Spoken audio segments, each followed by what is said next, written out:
بسم اللہ الرحمن الرحیم۔ جتنا اب تک میں کربلا کی اور اسلام کی تاریخ پڑھ چکا ہوں، میں اس نتیجے پر پہنچا ہوں کہ یزید کا واقعہ کربلا میں کل کردار زیادہ سے زیادہ 10% ہے۔ جیسے چھوٹے بچوں کو آپ ڈرائنگ کی کاپی لا کے دیتے ہیں اور رنگ لا کے دیتے ہیں کہ اس میں رنگ بھرو، یزید کے ہاتھ میں یہ کاپی دی گئی کہ اس میں تم رنگ بھرو۔ یہ کاپی کس نے دی ہے؟ نقشہ کس نے بنایا ہے؟ قتل حسین کی بنیاد کس نے رکھی ہے اور بات کہاں سے چلی ہے؟ ورنہ یزید جیسا نابکار یہ کیسے ممکن ہے کہ صرف 50 سال گزرنے کے بعد، جبکہ صحابہ بھی موجود ہیں اور تابعین ہزاروں کی تعداد میں موجود ہیں، ان سب کی موجودگی میں یزید ابن معاویہ ابن ابو سفیان ابن حرب ابن امیہ اس کا برسر اقتدار آ جانا یہ کیسے ممکن ہوا؟ اگر ممکن ہوا آنے والے دنوں میں کچھ کردار یزید بھی بیان کروں گا تاکہ پھر حسین سمجھ میں آ جائے۔ تو رف الاشیاء بازدادها، خود یزید کون ہے؟ ایسا نہیں کہ کسی خاندان میں سے ایک فرد وہ کثیف کردار کا حامل بن جاتا ہے اور باقی سارا خاندان اچھا ہوتا ہے۔ اگر کوئی یزید سے متعلق یہ نظریہ رکھتا ہے تو وہ بھی غلطی پر۔ یزید کا تعلق اس شجرہ خبیثہ سے ہے جس کا ہر فرد خود مثل یزید ہے۔ فرق اگر آپ تلاش کرنا چاہیں تو بس اتنا فرق آپ کو آئے گا کہ کوئی چھپ کے کر رہا ہے اور کوئی علنی طور پر کر رہا ہے۔ وہ سب جو خلوتوں میں ہو رہا تھا یزید اسے بزم میں لے کر آ گیا۔ وہ جو سب کچھ احتیاط سے کیا جا رہا تھا یزید نے غیر محتاط ہو کر انجام دینا شروع کر دیا۔ ورنہ یزید اور یزید کے آباء و اجداد میں کوئی فرق نہیں۔ اور یہ جو بات ہم جب محرم میں بس اوقات گفتگو کرتے ہیں، رشتہ دار تھے، اور یہ گفتگو ہمیشہ کے لیے ہماری محافل سے نکل جانی چاہیے کہ بنو امیہ بنو ہاشم کے رشتہ دار تھے۔ اور کہیں مثلا پیچھے جا کر جس طرح بعض چیزیں بیان کی جاتی ہیں کہ یہ ملحق ہو جاتے ہیں، ایک ہی شجرے سے تعلق ہے، نہ، حسین کا تعلق شجرہ طیبہ سے۔ بنو امیہ جو آپ زیارت عاشوراء میں اور باقی زیارات میں پڑھتے ہیں، یہ شجرہ خبیثہ ہے، یہ شجرہ ملعونہ ہے۔ ایسا نہیں کہ ان میں سے ایک فرد یزید جو جیسے آپ مرغی کے نیچے مثلا 20 انڈے رکھیں اور ان میں سے ایک خراب نکل آئے اور باقی 19 ٹھیک ہو، نہ، 20 کے 20 خراب ہیں، کوئی ایک بھی آپ کو ٹھیک نظر نہیں۔ لیکن چونکہ وقت نہیں کہ میں ان کے کردار کو بیان کروں، 99 ہجری میں انہوں نے حکومت شروع کی، 101 ہجری تک 2.5 سال یہ شخصیت ہیں، لیکن اس کے علل و اسباب ہیں، اس کے عوامل ہیں۔ باقی آپ مجھے بنو امیہ میں سے کوئی کردار ڈھونڈ کے بتائیے، جو بھی اٹھائیں گے آپ کو ایسے ہی لگے گا 19-20 کا فرق ہے۔ خود یزید کہاں سے آیا؟ یہ امیہ کون ہے؟ کیا امیہ بنو ہاشم کا رشتہ دار ہے؟ عبد مناف کے 2 بیٹے، ایک ہاشم ہے اور دوسرے عبد الشمس ہیں۔ اور ہاشم اب آپ جانتے ہیں یہ شجرہ طیبہ کا سلسلہ ہے۔ میں اب عبد الشمس کی بات کروں۔ عبد الشمس کا ایک بیٹا ہے جن کا نام ہے ربیعہ، اور ربیعہ کا بیٹا ہے جس کا نام ہے عتبہ، دوسرا بیٹا ہے جس کا نام ہے شیبہ۔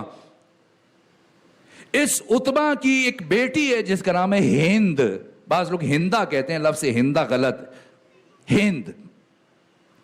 یہ عتبہ کی بیٹی ربیعہ کی پوتی، اور یہ ہند صخر کی زوجہ ہے۔ البتہ یہ پہلے فاقہ بن مغیرہ کی بیوی رہی، اس کی موت ہوئی، اس کے بعد حمس بن مغیرہ کی زوجیت میں آئی، اور پھر حمس بن مغیرہ سے علیحدگی کے بعد پھر صخر جس کی کنیت ابو سفیان ہے اس کی زوجیت میں آئی۔ اب سمجھیں یہ رشتہ دار بن رہی ہے،